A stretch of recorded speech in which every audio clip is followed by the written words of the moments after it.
Сега ще ви разкажа как направих една от най-добрите си инвестиции в имоти в света. Това е в България.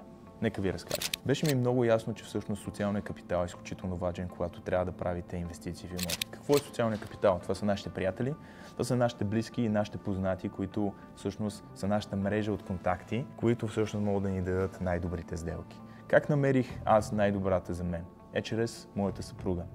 Един ден пътувахме от Мюнхен към Цюрих и на мен ми дойде идеята, че всъщност моята съпруга познава много хора, които могат да имат имоти, като са занамерени за реновация или пък строят. Просто я попитах в колата: хей, Злати, ти имаш ли някой, който познаваш, който според теб има някакъв имот, който ние можем да закупим, да реновираме и да го продадем? Тя каза: не, нямам, но мога да питам моите групи приятелки. Просто изпрати едно съобщение до няколко групи, които имат от много години, и изведнъж една нейна приятелка каза: всъщност моя баща строи една сграда и в момента имаме много голям обем апартаменти, които са на обезщетение и що не, може да разговаряме и да продадем няколко от тях. Така аз всъщност се здобих с няколко много добри апартамента на обезщетение, които сега реновирам и ще мога да отдавам под наем и да рефинансирам, да изтегля парите си. И защо рефинансирането е толкова добра идея?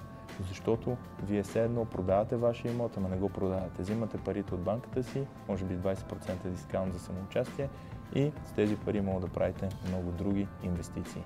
И то много бързо. Затова не продавайте имотите си, мислете по-креативни стратегии как да правите пари. А от тази инвестиция аз направих над 60% възвръщаемост за няколко месеца. Това беше просто един въпрос, който започна в нашата Тесла от Мюнхен до Цюрих и въпроса: Злати, ти познаваш ли някой, който да продава имота си?